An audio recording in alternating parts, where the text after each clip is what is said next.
Então, boa noite a todos e a todas. Hoje nós estamos reunidos para discutir a obra Humilhados e Ofendidos, né? Nossa obra da vez aqui do nosso grupo Lendo Dostô. Como sempre, eu vou começar ouvindo vocês. Aproveito para dar boa noite à Rúbia, que acabou de entrar. Vou começar ouvindo vocês, mas eu queria só deixar no ar uma provocação, né? Porque, lendo esse livro, eu tive a impressão de estar lendo vários livros de Dostoiévski. Em cada pedacinho, eu encontrava um livro que a gente já tinha lido aqui na nossa trajetória, e eu queria saber se essa opinião é compartilhada por vocês, que trechos vocês identificaram, só para a gente começar a fazer aqui dar a nossa esquentada na discussão. Eu queria trazer essa questão, porque eu achei que Dostoiévski voltou, né, a produzir em São Petersburgo, e ele retoma muito do que ele já tinha escrito, né? Eu tive essa sensação. O que é que vocês acham? Boa noite a todos e a todas.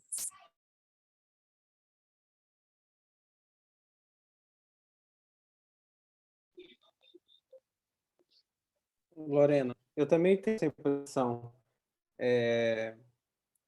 E eu achei interessante, porque parece que ele estava numa preparação, né?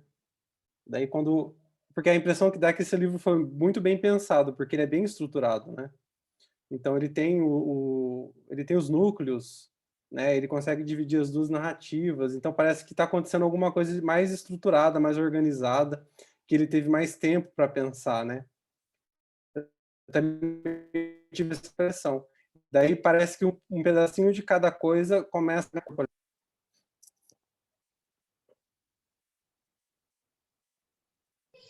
Débora, foi impressão minha ou você queria falar também? Sim, eu também tive essa sensação, né? Primeiro pela própria escrita dele, que ele fala que está fazendo um livro e parece que é o Gente Pobre, né? Eu tive essa impressão, e depois, quando ele fala começa a ter uma narrativa sobre a tal da Kátia, aí eu falei, nossa, mas essa situação de ter uma moça que é órfã, que tem uma herança e que as pessoas estão interessadas, parece com a outra história da aldeia de Stefan Koch, né? Esqueci o nome estranho. Então, toda hora eu via uma coisa ou outra, e às vezes eu chegava até a conferir os nomes nos outros livros para ver se tinha a ver com o que a gente tinha lido. Eu achei isso bem interessante pelo seguinte: primeiro, essa obra me parece ter um caráter marcadamente autobiográfico, né? Não totalmente, mas essa obra tem vários aspectos que remontam à biografia de Dostoiévski. O fato de o protagonista ser um escritor, o fato de ter escrito um livro que é Gente Pobre, né? O livro que ele escreveu em Humilhados e Ofendidos é Gente Pobre, né? Pela narrativa, toda a gente sabe disso.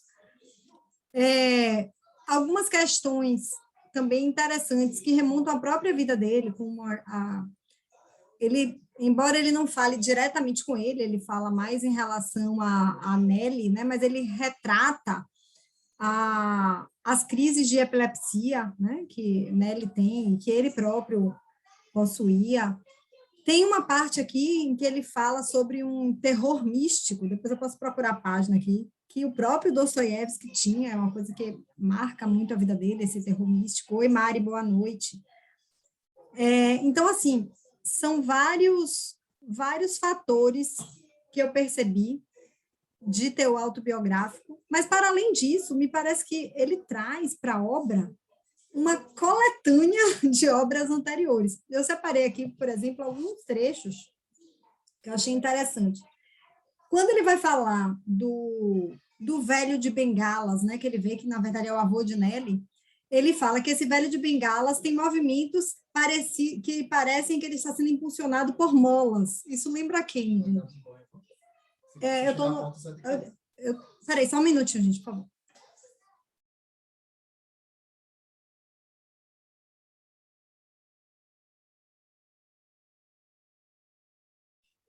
Desculpa. Então, esse movimento, né, que parece impulsionado por molas, me lembrou um pouco o Príncipe K, né, de O Sonho do Titio, né, que ele descreve exatamente assim, né? um velho já decrépito, cujo movimento... Claro que não é que esse avô seja decrépito como o príncipe K, mas essa ideia de movimentos, utilizando essa ideia de molas, etc., me lembrou, né? A cena do encontro dele com esse senhor, esse velho, esse avô de Nelly, me lembrou o Duplo. A ambientação, a forma como ele narrou esse encontro, eu anotei aqui, ó, a cena do encontro com ele me lembrou vagamente, claro que não há uma identidade tão próxima, mas me trouxe à memória o Duplo. A cena em que ele, Vânia e Natasha no canal, e ele tentando convencê-la a ser o intermediário das cartas dela com a Alyosha, me lembrou Noites Brancas, né? Que é exatamente isso que o protagonista de Noites Brancas... Oi, Sabrina, tudo jóia? Que o protagonista de Noites Brancas faz. Ele faz justamente essa ponte entre os dois amantes, né? Ele gosta da menina, mas ele cede, né, o seu interesse pessoal em prol da felicidade dela. Enfim, foram alguns pontos, acho que teve mais um, que estou tentando achar. Ah, tá, uma outra questão. Você vê que a Alyosha, ele se decide, né? Ele não se decide, melhor dizendo, a confrontar o pai. Então, ele fica, não, meu pai tem que saber que eu gosto de você, etc. Mas ele sempre vai e volta e fica naquele limite de tentar confrontar o pai e nunca conseguir. Isso me lembrou muito a postura do coronel, né? Lá na aldeia, que ele sempre dizia, não, agora eu vou falar para a Famar que ele precisa entender que não é dessa forma, e aí chegava na hora, ele não tinha coragem de enfrentar aquela autoridade, digamos assim. Então, eu senti uma série de inserções, eu diria assim, de outras obras de Dostoiévski, é como se ele fosse buscando essa construção de Humilhados e Ofendidos a partir de várias referências anteriores, que, aliás, vem se mostrando até uma certa constante, né? Ele sempre tenta fazer esse resgate de alguma coisa, de obras que a gente já leu, e acaba trazendo para essa nova obra. E essa obra eu achei que tem muita coisa assim, interessante nesse meio. Vou parar de falar, que eu falo demais. Quem gostaria de falar? Pode falar. Eu não sei se foi porque o que eu li anteriormente foi a Senhoria, mas assim que eu comecei a ler, eu comecei a perceber também algumas coisas assim, né? Por exemplo, o fato de que ele já no início ele está procurando um lugar para morar, né? Da Senhoria a mesma coisa. Então ele está em busca de um novo lugar para ele, né? Eu até fiz umas anotações assim em relação a isso, que ele ali na página 11 fala: havia percebido que numa casa apertada até os pensamentos se estreitam, né? Ele está procurando um outro lugar, na mesma linha ali do protagonista da Senhoria, não me lembro agora o nome dele. Quando na mesma página ele fala: é impressionante que um único raio de sol pode fazer na alma de uma pessoa. Eu também me lembrei muito a forma como o protagonista da Senhoria também ele se referia ao olhar da Senhoria, essa questão do raio de sol, assim, né? E essa coisa do clima também, né? De como é que a questão do inverno ali terminando e enfim, e o fato também do narrador desconhecer sobre a história dos pais. O protagonista da Senhoria também, ele, pelo que eu me lembro, ele também não sabia como é que tinha sido ali a história dos pais dele, né?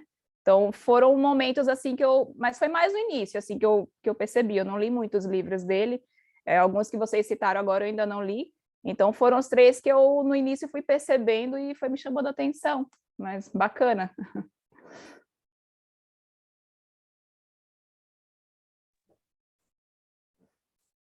Rúbia, você está sem áudio. Você está com áudio, mas sem áudio. Não sei o que é. Veja se consegue. Vê se não é o volume do computador. Ou então saia e tente entrar de novo, para ver se se foi algum problema na sua conexão na entrada.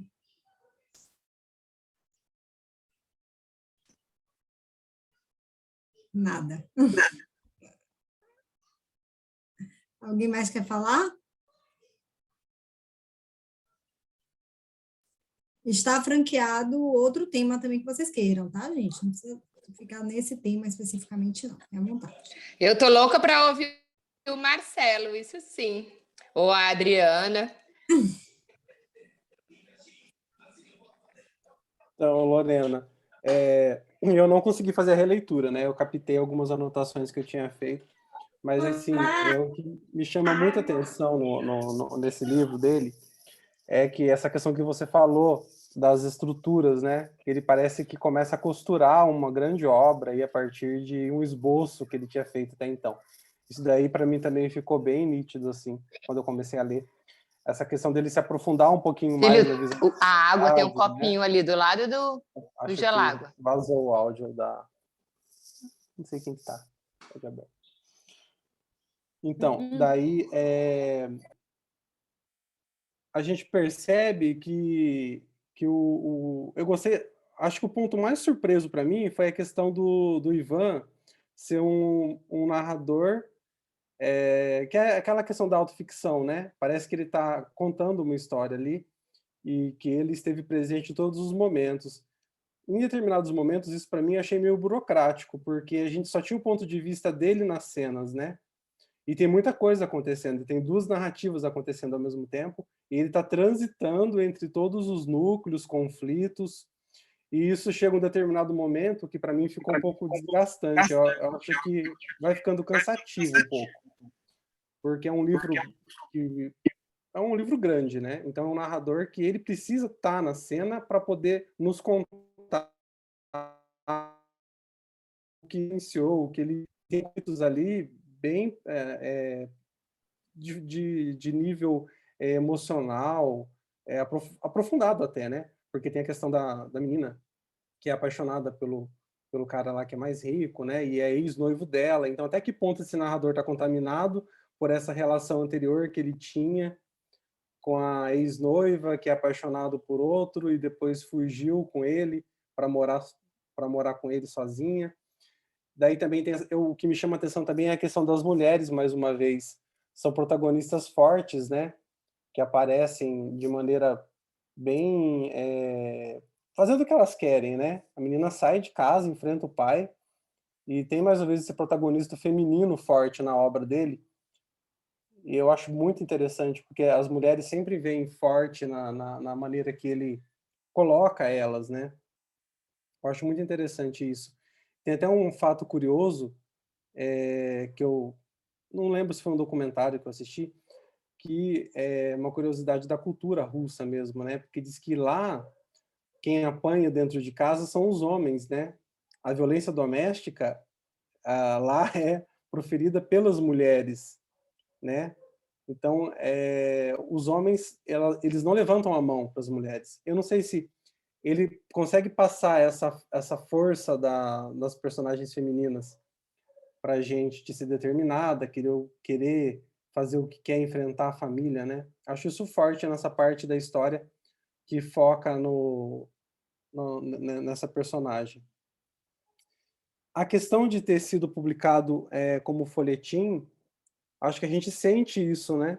Sempre tem os ganchos no final dos capítulos que a gente quer saber o que vai acontecer, que é uma característica do folhetim, né? Publicado semanalmente, ou quinzenalmente, ou mensalmente nos jornais, né? Que foi publicado no Tempo, se eu não me engano, que é um jornal que ele tinha, né?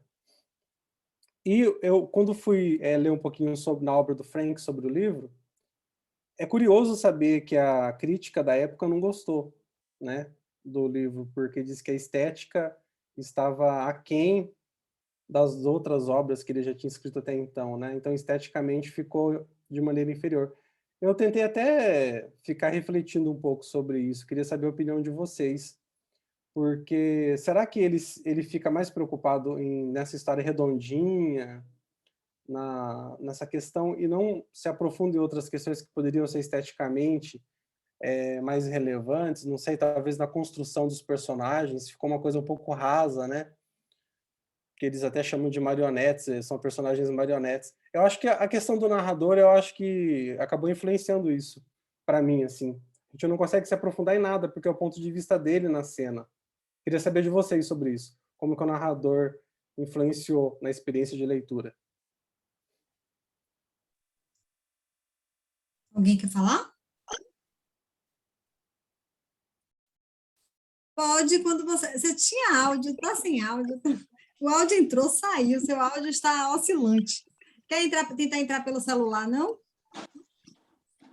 Talvez pelo celular você consiga. Marcelo, veja só, eu particularmente acho que a escolha do narrador foi uma escolha feliz por uma razão. Ele quis estabelecer um certo ar de mistério também na história, né? Então, existia todo o mistério em torno da figura do príncipe, o mistério em torno de Nelly, né? Que a gente não sabia direito, embora a gente vá... Acho que por conhecer um pouco as travessuras de Dostoiévski, a gente vai acabando...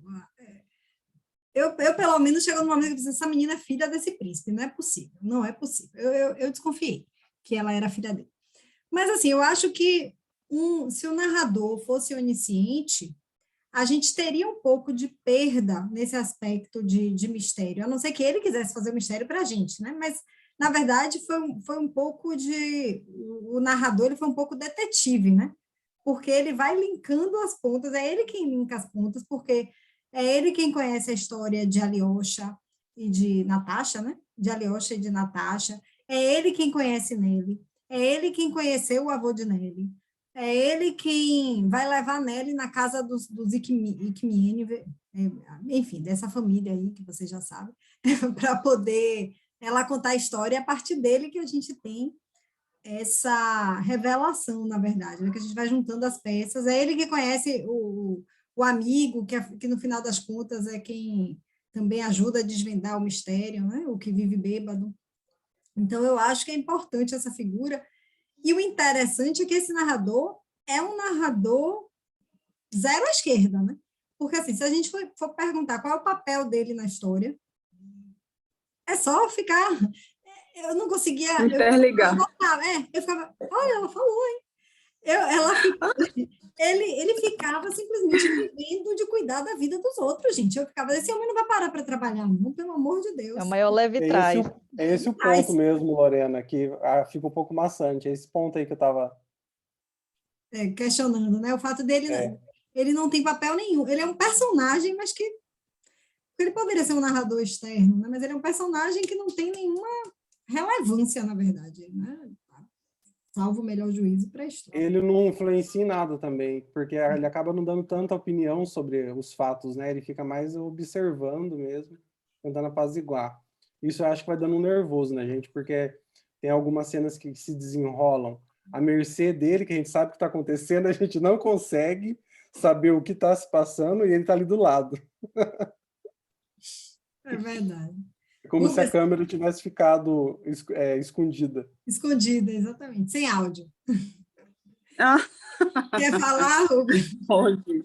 Mas, na verdade, eu achei que esse ponto mais interessante desse livro, inclusive. Eu estava até falando com as meninas que estavam lendo também, e do Titio para cá, Titio já perdeu, porque eu gostei mais desse do que do Titio. Acho que pela narrativa, para mim, foi melhor. Eu comecei tentei entrar naquele personagem, né? Porque ele está em todos os ambientes, ele transita por todos os ambientes, e eu achei interessante, justamente, no meu caso, né? Achei interessante justamente essa parte da narrativa. Agora, falando o que eu ia falar inicialmente, você falou sobre o que eu acho que a gente achou de pontos parecidos com os outros livros, eu achei que a questão da demonstração do amor, né? Essa forma do amor que eles demonstram nos livros, eu achei muito forte, tanto em Gente Pobre, eu achei forte, como nesse de Humilhados e Ofendidos, eu achei que a questão do amor, aquela coisa tórrida, eu achei, talvez isso seja um dos pontos das obras de Dostoiévski, mas pelos que a gente leu até aqui, o que eu vi muito foi essa questão do amor muito latente, né? Esse amor meio platônico. E o personagem que eu mais odiei foi esse Alyosha mesmo, porque definitivamente eu ainda prefiro o narrador, porque esse Alyosha realmente, esse me tirava a paciência, entendeu? É uma hora isso, uma hora aquilo, outra aquilo.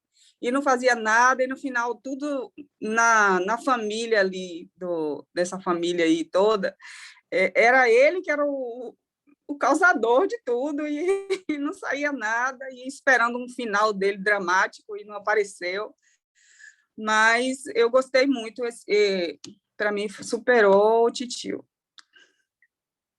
Eu ia perguntar exatamente sobre isso agora, Rúbia, porque eu acho que o personagem assim mais polêmico não é nem o príncipe, porque o príncipe você sabe quem ele é, né? Ele é ruim, pronto. Mas a forma como Dostoiévski construiu o Alyosha, estabelecendo que ele era alguém inocente, né? Alguém que não tinha essa... é aquela coisa assim, me lembrou Chaves quase, né? Foi sem querer querendo, né? Aquela coisa do foi sem querer querendo. Aquele jeito, olha, eu sou impulsivo, eu sou uma criança grande, mas eu não faço por mal. E eu gostei muito de um comentário do Pós-Fácil, de... Quem foi que fez o Pós-Fácil, meu Deus? Foi Fátima Bianchi, né? A própria tradutora. Eu gostei de um comentário que ela fala no Pós-Fácil, que ela diz assim, deixa eu pegar aqui para vocês. Eu até botei assim, concordo, perfeito, porque ela disse assim, a sua infantilidade, o seu egoísmo caprichoso, a sua frivolidade, a sua incapacidade de perceber as consequências de suas ações acabam objetivamente espalhando a ofensa, a dor e o mal em torno de si. No fim das contas, ainda que Alyosha não seja um portador consciente do mal, como seu pai, quem destrói Natasha é ele, e não o príncipe. Eu concordo. Ele e a família toda, destruiu todo mundo. Eu concordo plenamente. O que vocês acharam, assim, vocês ficaram convencidos ou vocês acham que essa visão que Dostoiévski instituiu sobre Alyosha foi uma visão tanto quanto irônica, digamos assim? Vocês acham que realmente ele queria traduzir o Alyosha como alguém essencialmente bom, mas leviano, digamos assim, alguém sem malícia, digamos assim? Até que ponto a gente pode simplesmente dizer que ele não tem culpa dos acontecimentos, né? Eu tenho uma... Eu acho que ele é culpado de tudo. Então, eu já não sou uma pessoa, um parâmetro, né? Que eu já tenho essa opinião formada aí. Eu não pensei a respeito disso que você acabou de falar. Acho que até é interessante. Mas eu achei que tudo se desenvolve, toda a problemática ali da família, o casal que não se formou, entre o narrador e Natasha, tudo envolvia ele. Em todos os momentos ele aparecia de súbito e trazia uma nova história, e mudava todo momento e voltava de novo. E a gente traz para a nossa realidade, acontece muito essa ausência de responsabilidade, né? A responsabilidade pelas emoções que você causa no outro, a responsabilidade emocional que não tem. E aquilo ali aquelas atitudes dele, a cada vez que ele aparecia, a vontade que eu tinha era de dar um soco. Mas um soco bem dado, mas para mim é o personagem que não sei se foi irônico, acho que não foi, eu acho que não foi ironia, não.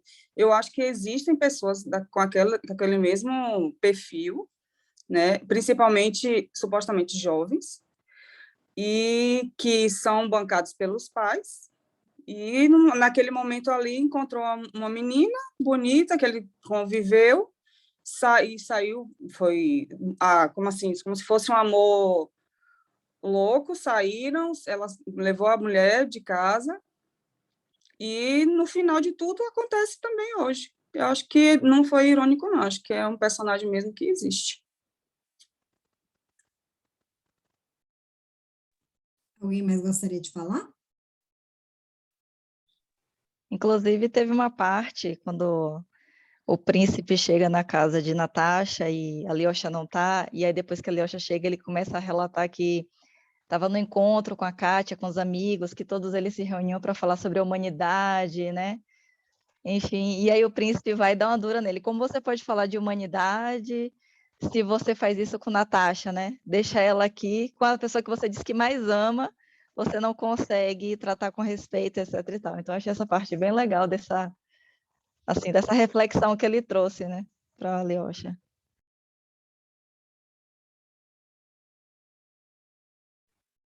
eu estava tão interessado na Nelly que eu achava aqueles diálogos do Alyosha e da menina chato, sabe? Parece que eu queria passar logo. Eu falava, ai, que negócio que não sai do lugar. E essa menina também, você falou de protagonismo forte, eu fiquei com raiva dela também, sabe? Aquela passividade, vou fazer tudo para ele. Então, depois até eu fiquei pensando, porque tem tanto assim que ele vem construindo os livros em cima do bem versus o mal, mas aqui ele trouxe também assim a razão versus a bondade, né? Tem até um trecho que eu anotei que ele coloca, a razão não garante a bondade de ninguém. Então, assim, ela tinha razão em muita coisa, sabe? Tinha uma bondade muito boa, mas era muito chata e eu não achei ela forte, não. Eu fiquei agoniada. É claro que tem a contextualização, né, da época e tudo, mas ela literalmente saiu de um lugar, assim, tudo bem, ela acreditava que era um sonho e tudo, mas ela não construiu esse sonho junto, sabe? Ela também ficava esperando do outro essa vida e tudo. Então, eu achei muito chato a parte dela. E eu queria muito saber, fiquei muito interessada da Nelly, fiquei muito brava com Dostoiévski dela ter morrido. Eu falei, não gosto de ator que mata, ainda mata criança, não gostei disso, sabe? E queria, não sei, não podia ser fatal o que ela tivesse, sabe? Achar que o primeiro momento que a menina ia ter um lar estável, né? Alguém ia acontecer aquilo lá tudo, então eu fiquei muito chateada. E aí eu fiquei também sem entender, não sei se vocês fizeram alguma relação por ela ter as crises convulsivas, né? E ele também, e de repente ele vai e mata a menina, assim. Aí eu fiquei curiosa nesse sentido de desenvolver um pouco essa ideia, e acho que uma coisa que me chamou atenção de diferente em relação às outras obras, e está dentro do que você falou, Marcelo, do folhetim, foi o tanto que ele segurou a gente com esses mistérios, assim, né? Tinha hora, a obra é grande, e tinha hora que estava meio maçante, mas você queria saber, não, mesmo que seja, mas eu quero ter certeza que ela é filha do príncipe, né? E assim, isso foi envolvente, né? Eu acho que já é algo de maturidade dele como escritor, sabe? Trazer depois, no final, assim, essas relações que existem entre os personagens e tudo. Então, isso eu achei muito interessante também. Fora essa coisa do tempo, né? Que ele não é linear, né? Ele vai e volta e vem, a gente não sabe qual momento. Eu achei que isso aí também foi um avanço, assim, na leitura, eu gostei dessa parte. Eu só não gostei muito do casal mesmo, achei acho que podia, onde o livro poderia ter sido mais fino, era nos diálogos dele com o casalzinho jovem. E acho que o Alyosha, com certeza ele foi um rascunho do que vem por aí, né? E o próprio personagem era cronologicamente jovem mesmo, como a Rúbia falou, né? Ele era um menino, assim, que experiência que ele tinha, né? Ele estava ali, assim, vivendo, as coisas iam acontecendo, ele ia vivendo, é um pouco mesmo, assim, mas eu penso no sentido de imaturo, sabe? Nesse sentido. Agora, a Nelly, eu queria também ouvir de vocês, assim, porque, nossa, senão eu vou falar coisas que eu já falei de outras vezes, dessa coisa da violência, né, e do que ela se submete, e esse senso de utilidade, né, que a vida é o que você vale, né, ela tinha uma necessidade de se valer pelo trabalho, e criança ainda, né, então, essas questões todas, assim, um país que nem... Fale. Você falou assim, não vou falar, fale, por favor, a gente quer... Não, mas eu já estou dando nesse sentido, né? De você ver, ela era muito mais madura do que o príncipe, né? Assim, pelo filho do príncipe, né?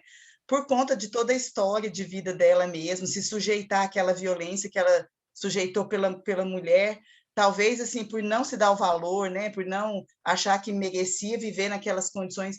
E aí eu queria ouvir para entender, mas para mim a Nelly foi uma das mais interessantes, né, entre bondade, maldade e razão, que eu acho que é por aí que vão as obras dele, né, e nessa obra.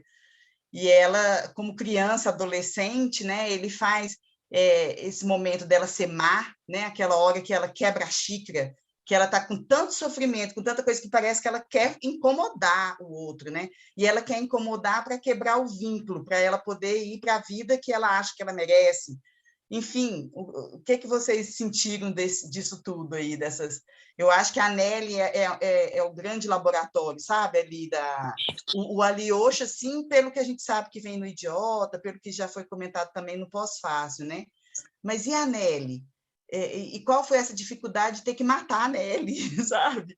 Isso me fez pensar muito, assim, né?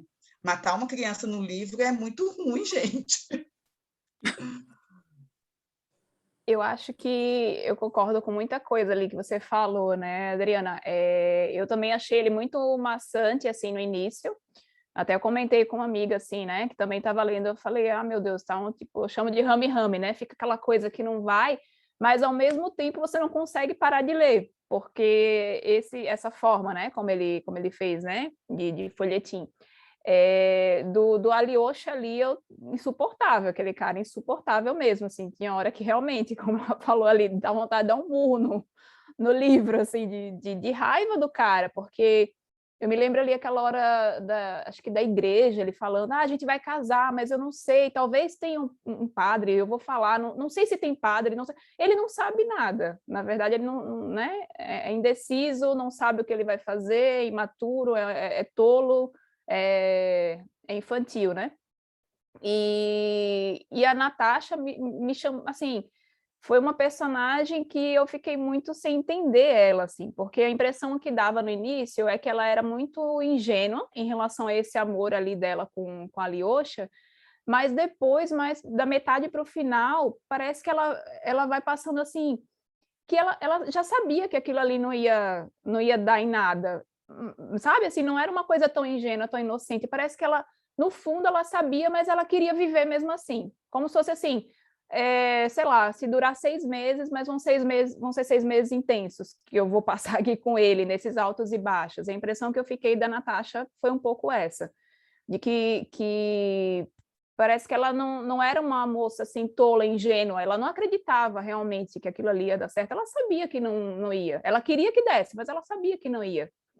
E da Nelly, assim, ela é mais madura do que a maioria dos personagens, né? E tem mais profundidade também do que a maioria deles. É a única que assume os BO dela, porque o resto todo é sempre pedindo para ele resolver, assim, faça isso. O que me deu muita inquietação além desse livro é essa demanda constante com um narrador, assim, de que todo mundo querendo terceirizar, faça isso. Olha, vem aqui, que nem a Lorena falou, que horas ele vai trabalhar? Parece que ele queria trabalhar, mas toda hora a Ana falava, vem aqui, você não veio aqui hoje, como se o cara fosse funcionário de todo mundo, se ele tivesse ali trabalhando, sei lá, a serviço deles, alguma coisa assim, né? Então, assim, isso foi uma das coisas que mais me incomodou, essa questão de ninguém assume as suas questões, ninguém resolve seus problemas, todo mundo chama o cara para ficar intermediando isso. E ele parece que está como a gente, assim, eu pensava, ele também quer saber mais, ele também está acompanhando a história e ele não consegue largar. É aquela coisa assim, meu Deus, esse povo insuportável, eu quero fazer meu trabalho, mas ao mesmo tempo eu não consigo largar isso daqui. Né? Então, para mim ficou isso, assim, mas a Nelly, para mim, foi uma das mais maduras, em nenhum momento. A única coisa que ela dizia era, deixa eu morar com você, queria assumir essa questão do trabalho, né? Essa imagem que ela tinha de que ela teria que pagar com o trabalho dela e tudo, mas, assim, era a única que tentava resolver a vida dela de alguma forma, sem precisar colocar alguma outra pessoa para fazer isso, como todo mundo fazia, né? Essa foi a impressão que eu fiquei, assim, desses principais personagens ali, né? Pode falar, Sabrina. Tirando aqui do mudo.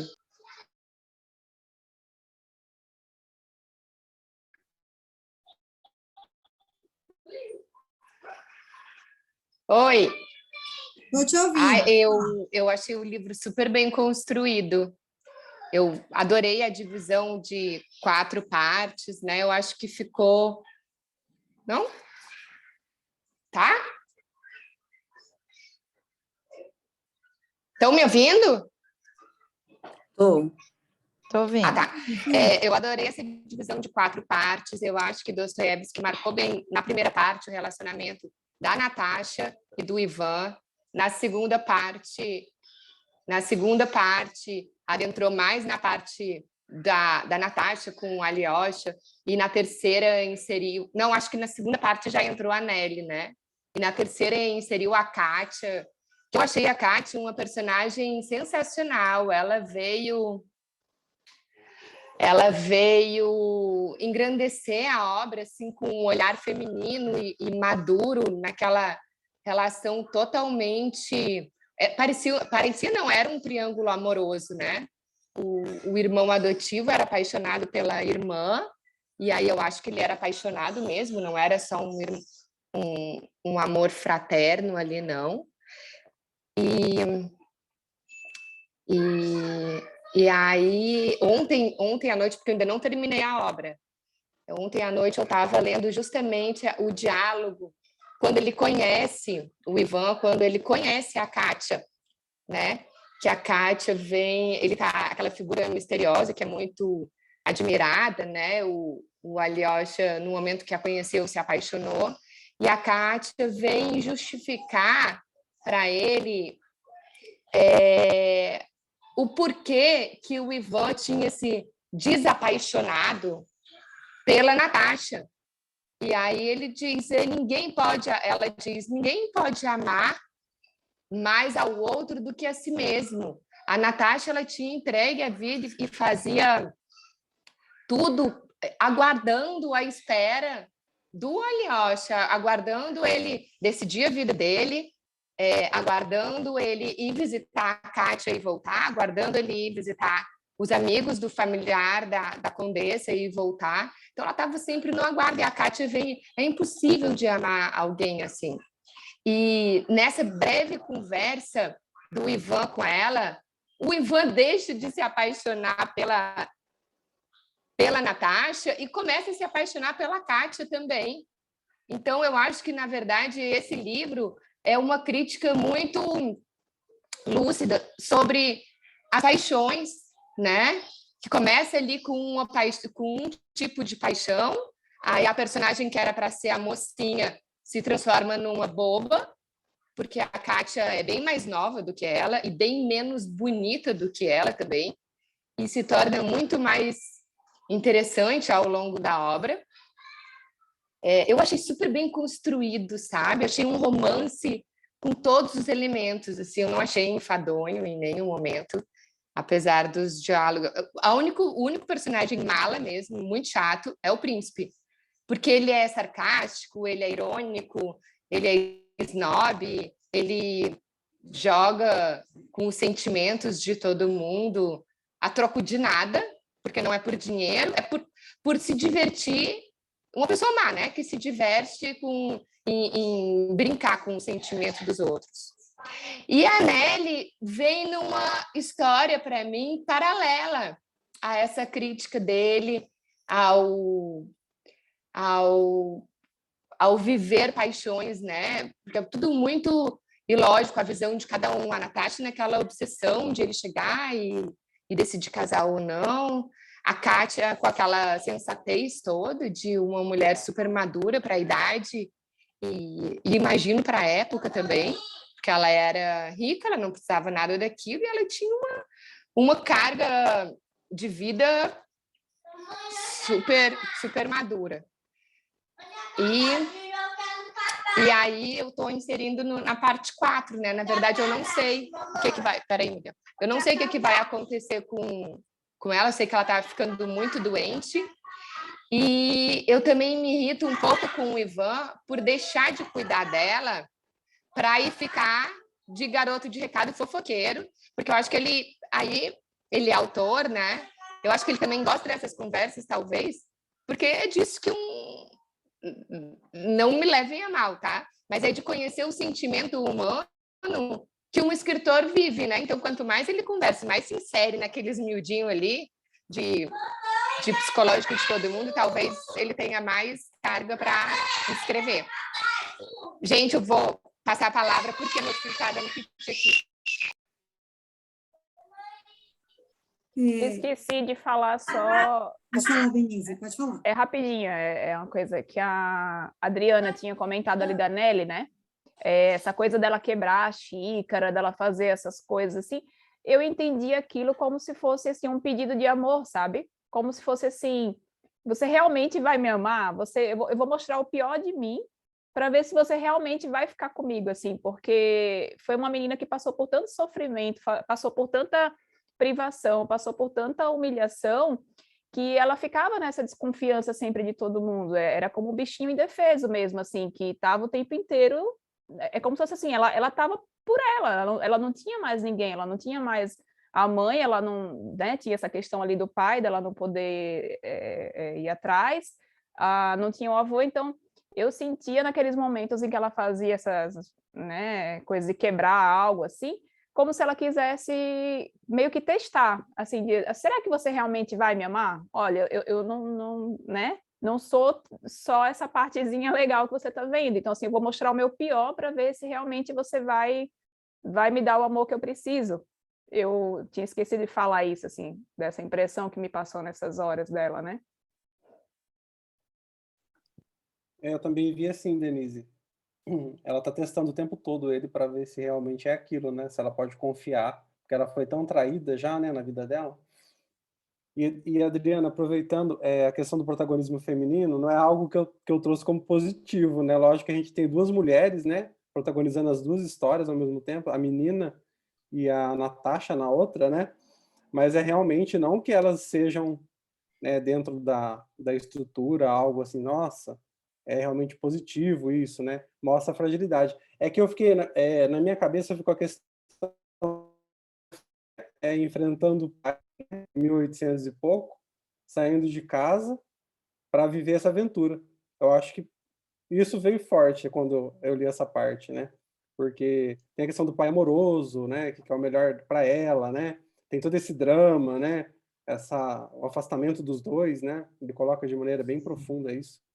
E o Dostoiévski vai amarrando isso, né? Esses valores, bondade, compaixão, a ira do pai amoroso, depois vai pedir perdão ou não vai, depois a aristocracia rica, que é podre, né?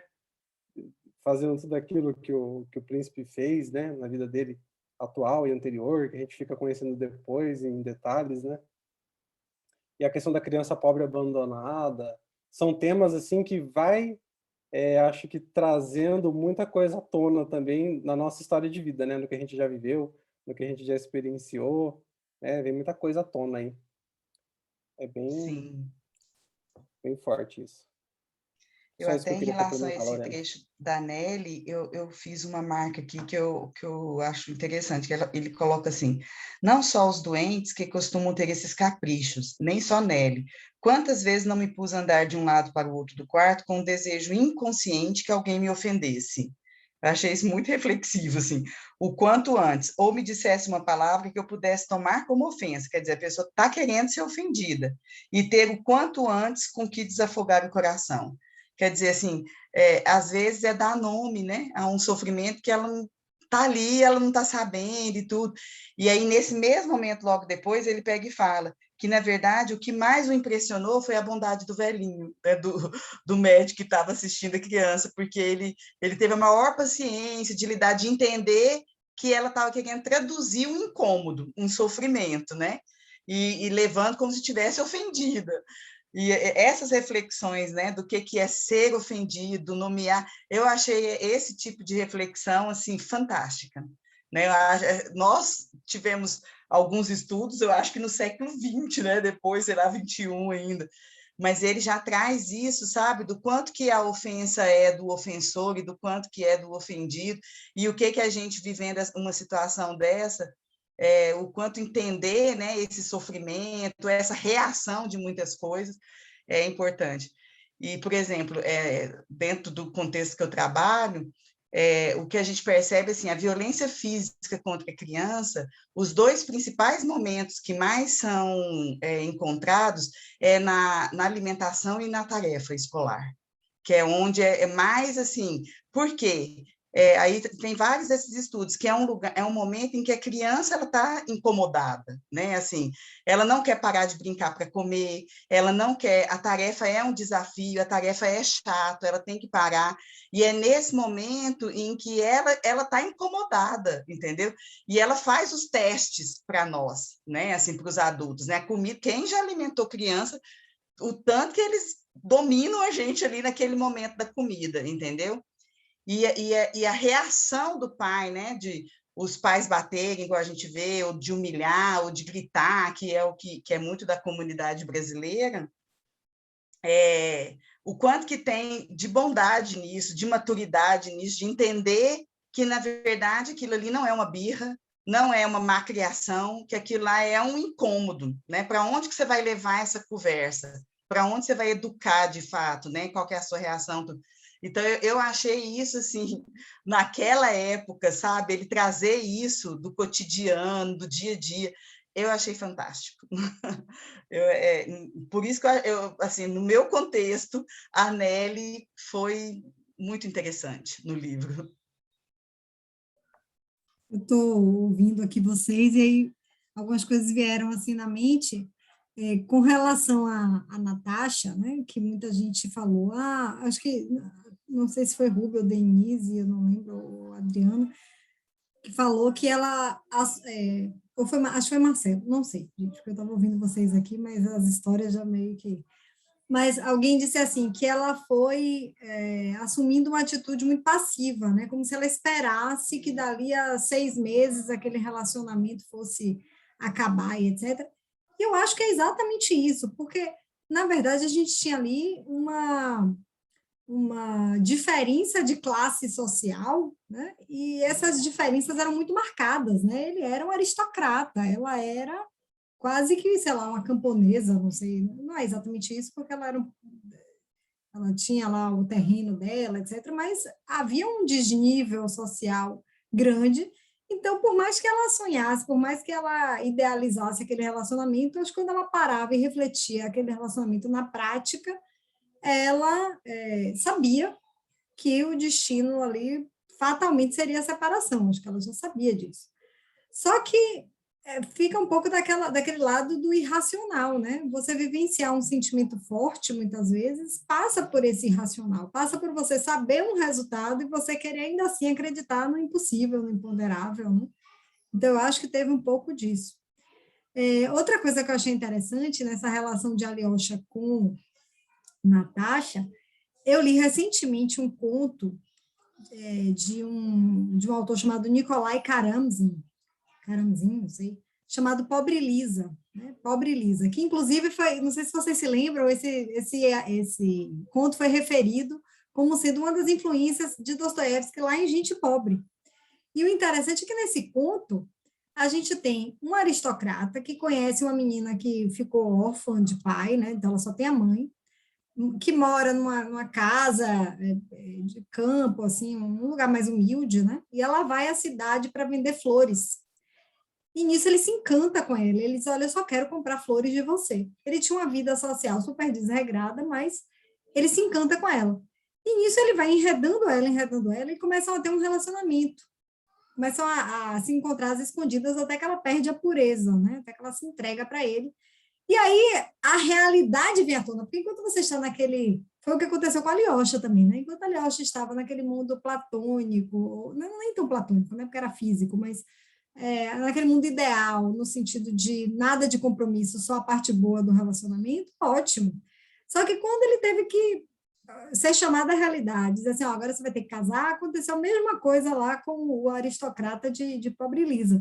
Ele simplesmente diz que precisa ir à guerra, ele vai à guerra, gasta todo o dinheiro dele na guerra, fica falido, que é uma situação muito parecida com a do príncipe, agora que ele precisa arrumar o casamento do filho para melhorar as finanças dele, né? E ele volta e se casa por dinheiro. E a menina fica lá abandonada, acaba... Enfim, não vou falar o final. Mas, enfim, eu me lembrei também, quando eu li, eu fiz, poxa, tem uma relação aqui também, né? Ele vai viver esse sonho, mas quando ele é chamado a viver a realidade, é aquela velha cena que vocês colocaram aqui, né? Vamos casar, mas não sei se vai ter padre, não sei se vai ter isso, não sei se vai ter aquilo, porque tudo na cabeça dele é muito idealizado. E com relação a Nelly, eu realmente concordo que ela, na verdade, é a personagem mais complexa, se a gente pode colocar assim, é a personagem mais complexa da história, ao lado do príncipe, porque o príncipe também tem essa carga de complexidade nas atitudes, na força do convencimento, que lembra a Mária lá do Sonho do Titio, né? Aquele verbo forte, né? Para convencer, a disfarçatez. Mas Nelly, eu discordo, Adriana, só de uma coisa. Eu acho que não tinha como haver outro final para Nelly que não aquele. Por mais que doa. Porque, assim, primeiro que a gente está na obra de Dostoiévski, né? Dostoiévski não é o autor dos finais felizes. Como diz Marcelo, é o autor da gente se esbagaçar no final, né?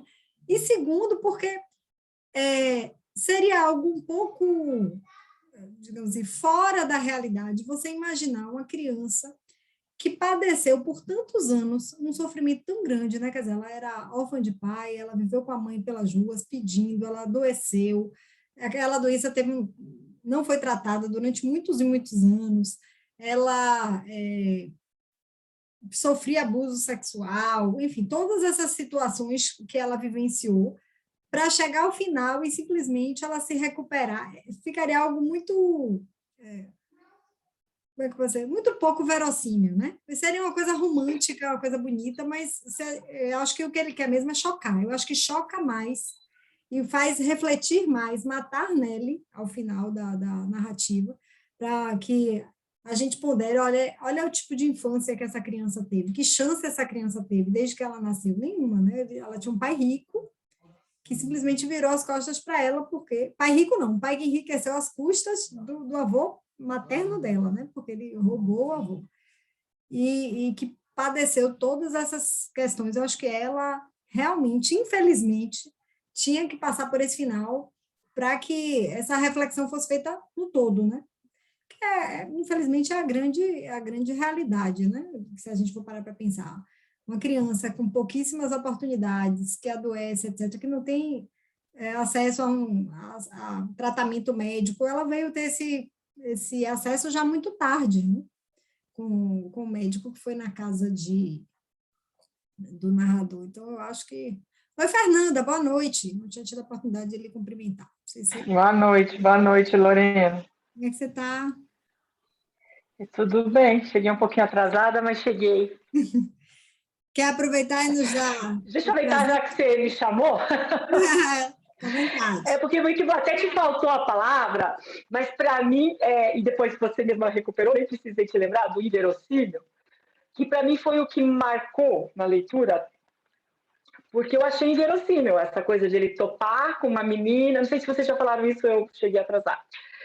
E me incomodou um pouco, assim, poxa, é tão óbvio, né? E assim, dá para perceber também que ela é filha do príncipe no meio já da narrativa e tal. Mas aí depois, claro, no pós-fácil ela fala disso, eu gostei de antes de ler o pós-fácil, né? Que não é muito fácil, assim, de eu perceber algumas coisas e ter essa análise mais profunda, mas que tinha realmente esse comentário em relação ao fato de não ser muito verossímil a história, mas no final eu percebi que a história é o de menos ali, digamos assim, faz, se encontrou, se não encontrou e tal. Ele queria discutir realmente, eram os personagens e toda essa carga que cada um carregava, né, de humilhados e de ofendidos. Eu fiquei marcando durante a leitura quando ele usava a expressão. Depois eu até ia contar, acabei não contando.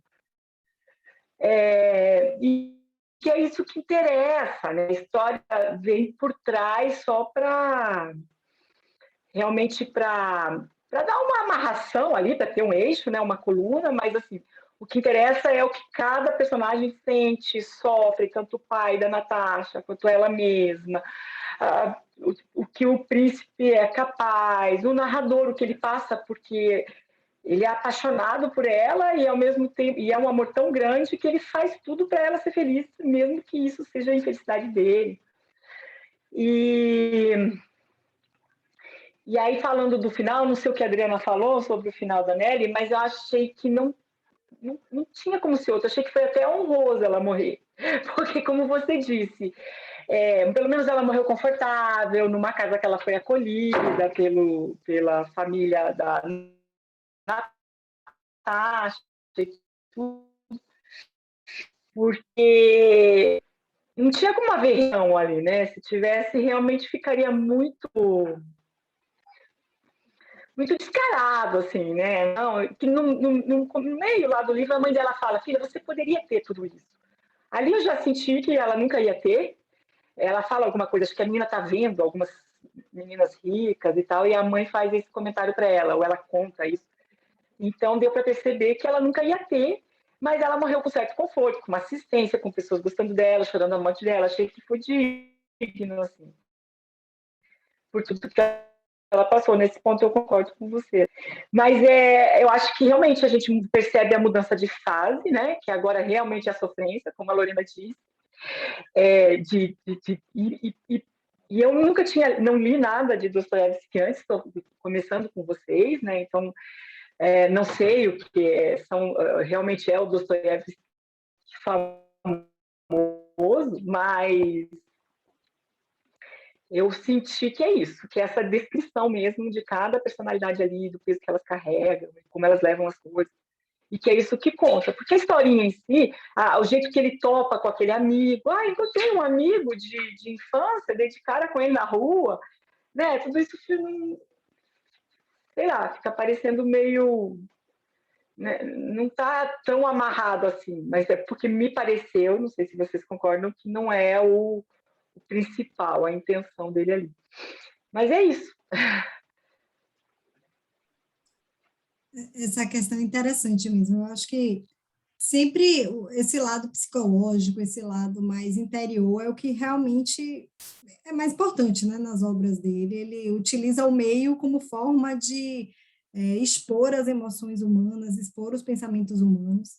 Eu queria só, já vi que você quer falar, Adriana, já vou te passar a palavra, eu quero só deixar uma provocação aqui no ar, já que Fernanda falou de humilhados e ofendidos, eu também observei que ele utiliza muito essas palavras, mas a provocação que eu quero deixar aqui para vocês é a seguinte: ser humilhado e ser ofendido é uma questão muito subjetiva, né? Ou seja, cada um sabe quando é humilhado, quando é ofendido, e não necessariamente quem humilha e ofende sabe que está humilhando e ofendendo, né? Mas eu não sei se vocês perceberam que muitas vezes quem é muito humilhado e muito ofendido acaba humilhando e ofendendo também, não como reflexo, né? Mas, ou seja, não há ninguém que só seja humilhado, que só seja ofendido, que não seja fruto também para alguém de uma humilhação, de uma ofensa, ainda que não perceba. E por que eu estou fazendo essa provocação? Nós passamos o livro inteiro vendo humilhação e sofrimento, basicamente, dos Iquimênios, né? De Natasha, principalmente, e de Nelly, que morreu. Mas, no final da história, o Vânia está escrevendo esse livro num hospital, internado à beira da morte, sozinho. Né? Quer dizer, as pessoas que ele passou o livro inteiro narrando, que ele ajudou, que ele buscou, nananã, simplesmente abandonaram ele nesse momento mais crucial da vida e ele está sozinho. Eu acho que também é uma mensagem importante, embora esteja assim meio solta no livro, mas é uma mensagem importante porque ele marca isso, né? Ele marca, todo mundo foi embora e eu estou aqui sozinho. Ele passou a vida inteira não, né? Esse ano e meio aí, pelo que eu não contei exatamente, mas pelo que eu vi no pós-fácil, parece que é 1 ano e meio de duração, mas ele passa esse tempo inteiro tentando ajudar essa família, da qual ele faz parte, né? Ele é um filho adotivo, e ele acaba no hospital, sem nenhuma assistência de família, sem nada, e presta a morrer. Então, só uma reflexão, uma provocação que eu estou deixando aí. Vou te passar a palavra, Adriana, que você tinha pedido. Não, é porque tanto você quanto a Fernanda acharam conveniente, né, digamos assim, a morte, né? Aí eu fico pensando que, porque o Nietótica Niesvanova, né, na verdade foi também, o príncipe conheceu ela na rua, ela passando mal, levou para casa, assim, dentro do que a gente acha que é difícil, né, mais longe da realidade, é isso, né, a pessoa pegar uma criança em situação de rua, como ambas estavam, e levar para dentro de casa. Então, em ambos os livros tiveram isso. E a Nietótica teve um outro caminho, né? Assim, inclusive, onde eu achei muito mais interessante aquilo, né? Que ele leva a literatura para fortalecer e todo, né, o arco lá que poderia ter na vida dela. Então, eu acho que eu sou, aliás, assim, a minha vida é mais direcionada para que aqueles finais sejam os que acontecem, do que o inverso. É claro que a Nelly era muito doente, que é algo que diferencia, né? Mas ela também chegou num lugar onde poderia ter alguns recursos. Ao que ele deixa, que ele decide escrever, já no momento em que já não dava mais, já era tardio esse tratamento, né? Mas eu ainda continuo discordando que eu não queria que matasse, não. Acho que podia dar um outro final para ela, mas, assim, é o que a literatura né? Cada uma... eu achei ela uma personagem muito... Até para isso, para ele não ficar tão só... Se haveria talvez uma chance dele não ficar tão sozinho, seria ela, né? Que desenvolveu o sentimento tão por ele e tudo. Mas, como você falou, os finais de Dostoiévski não vieram para nos agradar, então tá aí outro exemplo. Mas, Adriana, só uma observação. Aninha, né, como a gente gosta de chamar, Aninha nunca foi uma menina de rua, né? Ela nunca foi uma menina desamparada. Ela sai da casa, porque, por exemplo, etc., vai atrás do pai, o pai abandona ela na rua, mas imediatamente ela é recolhida pelo príncipe. Ela não tem essa vivência de rua, de precisar buscar o sustento pedindo esmola, nada disso, né? Então, embora ela tenha... Não, ela diz que a mãe mandava ela para a rua, né? Ela é um pouco vítima do orgulho da mãe também. Por isso que é essa coisa de que você diz, Lorena, de que os personagens são dúbios, porque a mãe dizia, aconteça o que acontecer, se ele quiser te dar, não procure ele, vá para a rua pedir, mas não procure, né? Então, ela também é um pouco vítima desse orgulho da mãe, que não quis procurar o pai, claro, aquela história, vamos questionar o sofrimento que a mãe passou também e tal, mas isso daria o direito de ela tirar da filha o que era de direito dela, né? E outra coisa que eu queria questionar, a gente sai um pouco da Nelly, claro, né, que morte de criança choca, né, Adriana? Ninguém, assim... Mas ninguém queria conveniente, não. Eu só acho que assim, ia ser difícil ele montar uma narrativa no sentido de que ela teria uma redenção e tudo ficaria bonzinho, como a Lorena comentou. Mas mudando um pouco da Nelly, o pai da Natasha, esse sentimento dele de humilhado e ofendido, vocês acharam proporcional à humilhação que o príncipe fez por ele, assim? Ou ele carregou um pouco nas tintas, ou tem a ver com aquele contexto, naquela situação, realmente qualquer um no lugar dele se sentiria extremamente humilhado, porque ele fazia tudo errado. Ele não anotava as contabilidades também, né? Eu fico fazendo aqui um pouco o papel do advogado do diabo, mas para a gente tentar enxergar essa coisa, já que é essa a ideia do Dostoiévski, a profundidade dos personagens, né? A gente tentar enxergar essa profundidade. Eu confesso que, assim, na minha opinião, eu acho que ele, e aquela coisa de não perdoar a filha, né? Que também a gente via um exagero naquilo, porque ia contra o que ele mesmo sentia. Eu achei que era não sei, foi um personagem que não me agradou muito, assim, porque eu acho que ele não tinha o direito nem de não perdoar a filha, né, que isso tudo bem se resolve no livro, mas também não tinha esse direito de se sentir tão humilhado pelo príncipe, porque daí depois... Porque a humilhação que ele sofreu do príncipe é anterior ao relacionamento da filha com o Alyosha, né? Foi só quando ela já estava na cidade que o Alyosha passou a frequentar a casa que eles passaram a se relacionar. Então, eles já tinham um problema com o príncipe anterior ao problema da filha. O que vocês acharam da figura do pai? Não, mas eu acho que faz um sentido, porque o príncipe foi para a casa dele e se ambientalizou lá, tratava como amigo, né? Como uma pessoa próxima. E, no final de tudo... ele simplesmente sumiu e entrou com a ação porque outra pessoa disse que ele estava roubando ele. Então, eu acho que foi mais a ofensa dele, foi no sentido de dizer que ele tinha roubado o príncipe, quando ele, na verdade, não tinha. Ele poderia ter deixado de fazer alguma coisa, mas ele não tinha pegado o patrimônio do príncipe, valores, dinheiro nenhum. Eu acho que o que ele se ofendeu foi nesse sentido aí. E aí juntou... Olha, não adianta você falar, né? Claro, mantendo o contexto, mas assim, quando você vai administrar uma coisa que é do outro, você tem que minimamente ter aquilo registrado, porque parece que o problema era esse, né? Que ele não mantinha os livros, tem algum momento que eles falam ele isso. inventou um ponto ali para... Pelo que eu entendi da história, ele inventou esse ponto porque já estava sentindo que o filho estava com a Natasha, querendo se engraçar, ele já inventou um pouco um ponto aí, foi pelo que eu entendi. E mais o que ele demonstra mais de ofensa, no sentido de dizer, pô, eu sou um homem honesto, não fiz, não roubei, não sei o quê, é mais nesse ponto. Não coloca também a questão de que ele deveria fazer determinada coisa e não fez. Mas eu acho que a ofensa é mais nesse sentido, aí juntou com o fato de que ele achava que o príncipe era amigo dele, porque o príncipe já era um cara turrão e não tinha interesse, né, de ter muitos amigos, e acabou o príncipe indo na casa dele, pedindo que ele, depois insistentemente, pedindo que ele trabalhasse para o príncipe. E aí acho que juntou essa questão de amizade, juntou a questão do orgulho de ser supostamente honesto, e juntou a questão da filha, e no final ficou mais do que humilhado e ofendido, né? Eu achei que ele tinha uma vaidade ali, porque todo mundo já falava mal do príncipe, e ele, eu acho que se sentiu assim meio orgulhoso de estar perto do rico e poderoso, porque ele passou a defender o príncipe quando todo mundo já falava mal. Acho que ele até comenta isso no final, só eu acreditei nele.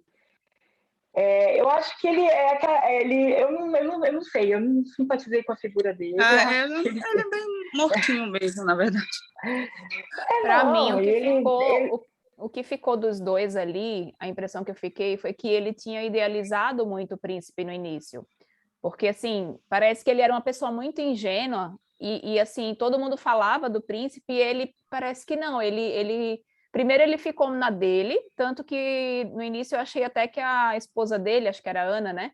Eu pensei, parece que ela já é mais ligada na questão do dinheiro, porque acho que uma hora ela pergunta, mas qual é a proposta do príncipe? E aí depois também, em outro momento com o Ivan, ela pergunta, mas quanto que você recebeu pelo livro? Eu pensei, essa mulher é meio interesseira aí, nessa questão do dinheiro.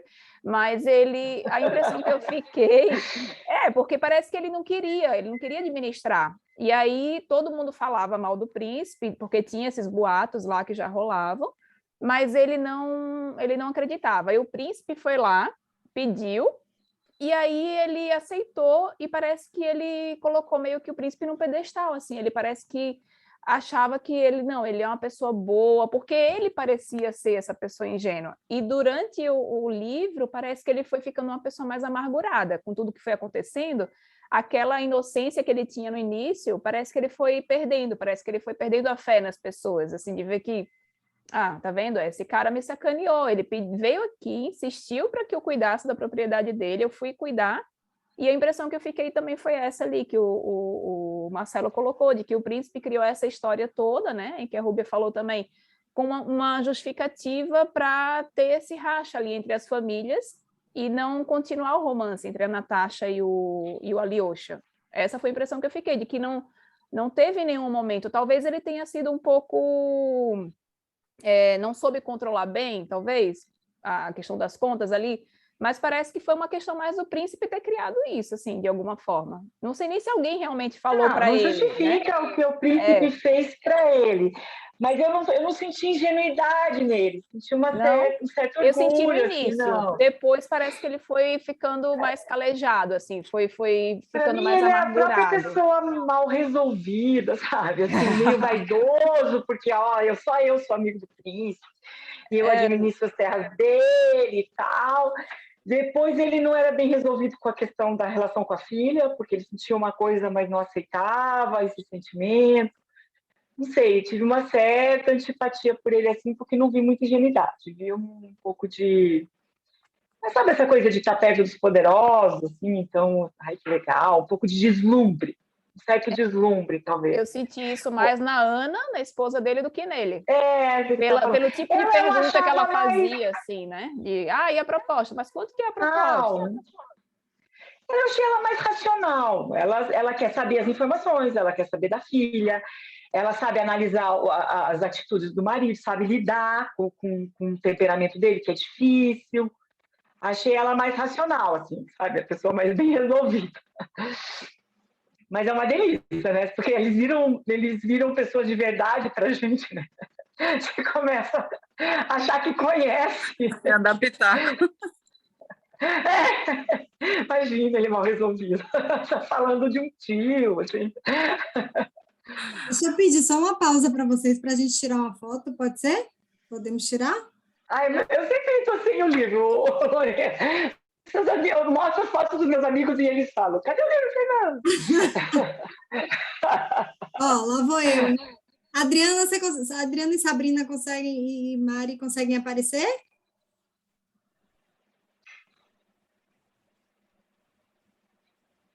Catiúcha, não sei se consegue. Consegue?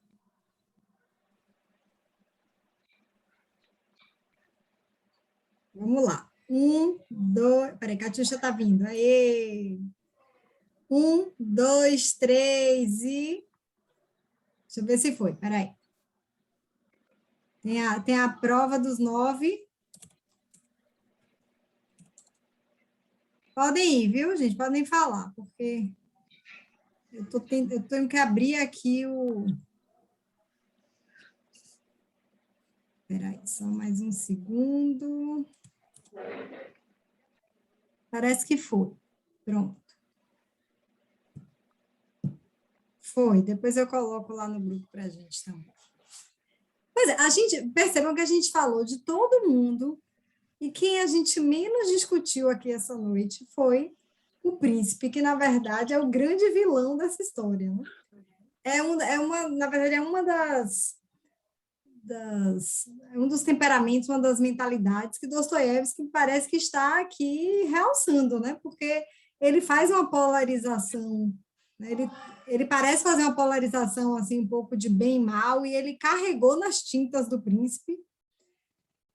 A questão é saber o seguinte: os interesses do príncipe eram legítimos, ele tinha o direito de escolher que destino dar ao casamento do filho dele, né, a vida do filho dele. Claro que o que ele fez no passado com a mãe de Nelly, etc., que a gente nem discute, né, que obviamente foi uma canalice de primeira linha, né?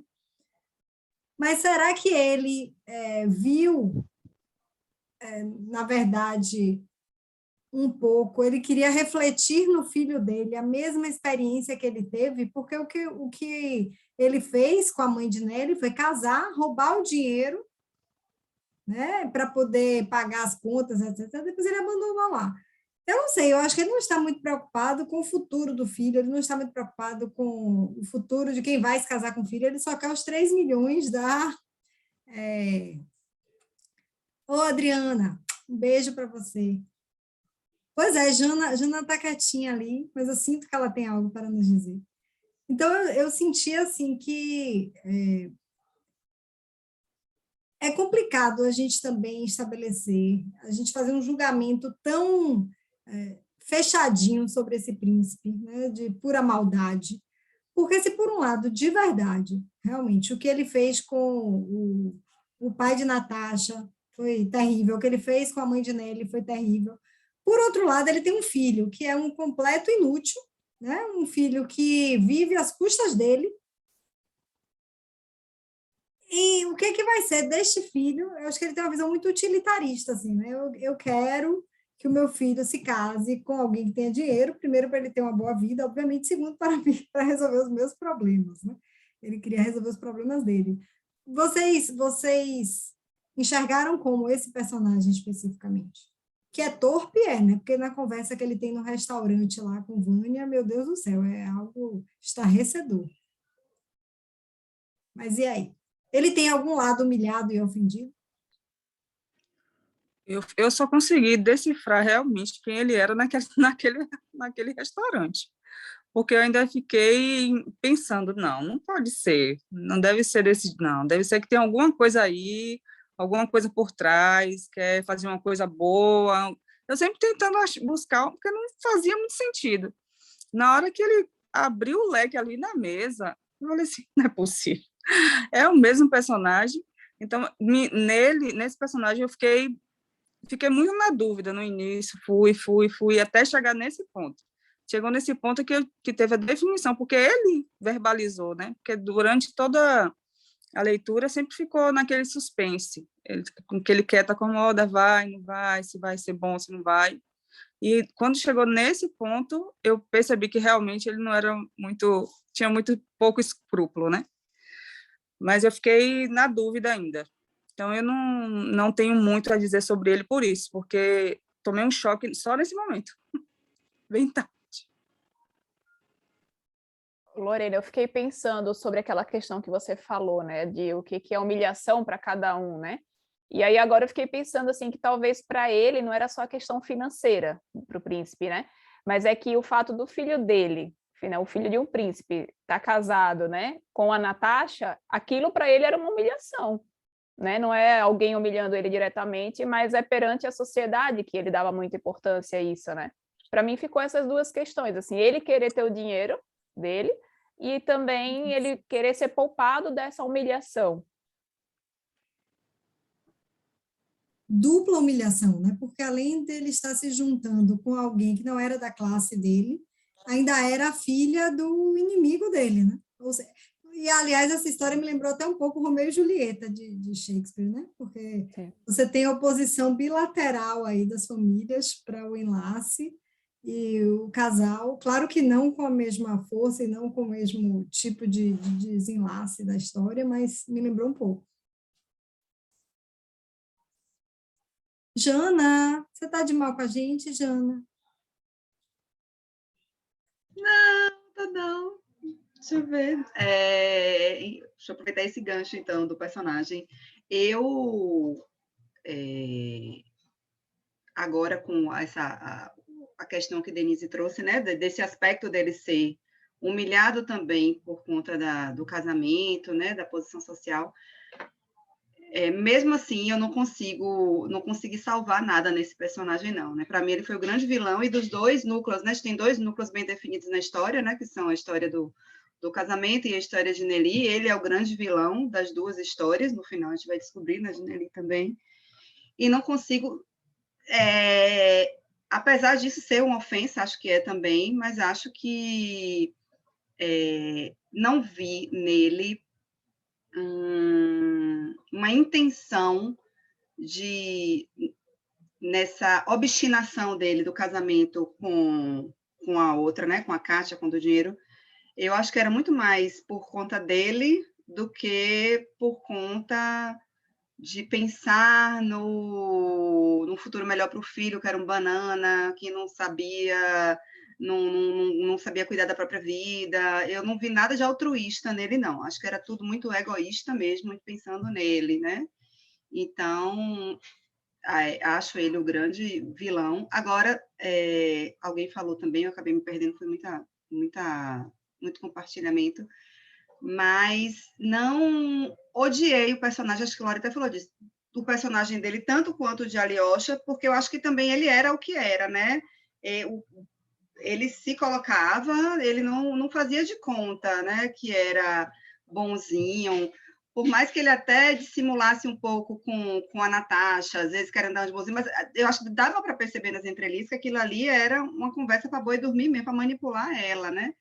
Mas não achei que ele fosse... Achei que ele foi... O papel dele estava bem autêntico ali, diferente do filho, né? Que era aquele bananão. E uma outra coisa que eu queria trazer, que a gente não conversou, foi muito sobre a personagem da Kátia, que alguém falou que era amadurecida e tal. Ninguém achou que ela era meio manipuladora também, não. Eu fiquei com essa sensação um pouco. Não achei que ela era muito boazinha, que queria, não. Eu achei que ela estava driblando tudo ali para poder deixar as coisas do jeito para ela casar com ele. Eu não achei que, apesar dela ser amadurecida, quando você compara com ele, que era realmente um banana, eu acho que ela era meio maquiavélica, né? O personagem dela. Eu não achei ela aquela boazinha que ia fazer tudo por Natasha, estava preocupada com Natasha. Não vi isso, não.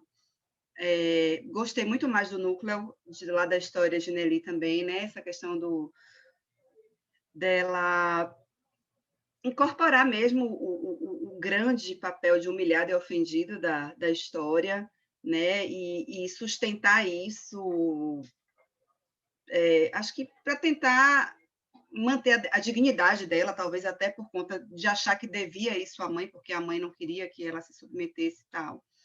Né? Esse núcleo da história, para mim, também foi muito mais interessante, embora eu não tenha achado enfadonha também a parte de Alyosha, não. Era aquela coisa assim, que absurdo, que cara chato e tal, mas não chegou ao ponto de, como alguém falou, querer passar logo a página para ler, acho que a Adriana falou isso, para poder ler só a parte da história de Nelly. Eu gostei do intercalar das histórias. E acho que é isso. Eu queria ouvir só falar sobre Kátia, gente, que ninguém falou. Eu acho que Mari está querendo falar. Ela levantou a mão. Está querendo falar, Mari?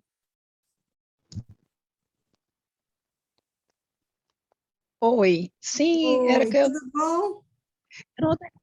Tudo bem. Eu não terminei de ler o livro, li acho que até 80%, mais ou menos, mas eu concordo também, eu achei a Kátia bem maquiavélica, tanto que, para mim, o príncipe já armou toda aquela situação, meio que ele já percebendo isso nela, que fazendo, né, o Alyosha ser amigo dela, que ela iria dar conta, assim, tanto que quando tem uma conversa lá com a Alyosha, vai falar com a Natasha sobre a Kátia, o príncipe ele começa a rir, né, meio assim, percebendo que o que ele tinha armado tinha dado certo, né, que realmente a Kátia iria fazer isso.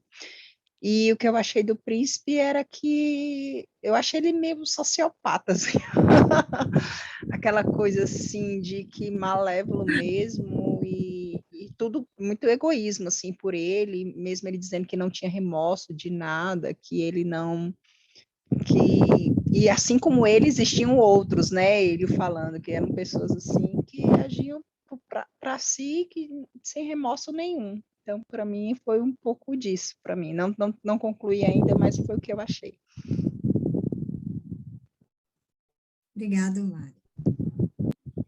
Lorena, a Kátia realmente é meio um enigma, né? Ela é inteligente, ela se preocupa com as classes inferiores, né, em princípio e tal, mas aquele jogo de cena que ela se faz de amiguinha da Natasha, aquilo foi um pouco... eu estava pensando uma palavra que não me ocorre, mas incomoda, assim, né? Fica muito, muito falso, assim, muito hipócrita e tal. E não consigo entender o que... Vocês acham que elas realmente amavam o Alyosha? Deu para ver depois que a Natasha tinha certo amor meio maternal, meio de cuidado, e pelo jeito a Kátia também. Só que com a personalidade da Natasha, até combina esse amor do cuidado, da proteção, mas com a Kátia, que era estudada e que era, né, não combina esse se apaixonar pelo Banana, né? Vocês acham que elas realmente gostavam deles? Como, assim, o que vocês acham desse... Como era esse amor que elas sentiam, assim?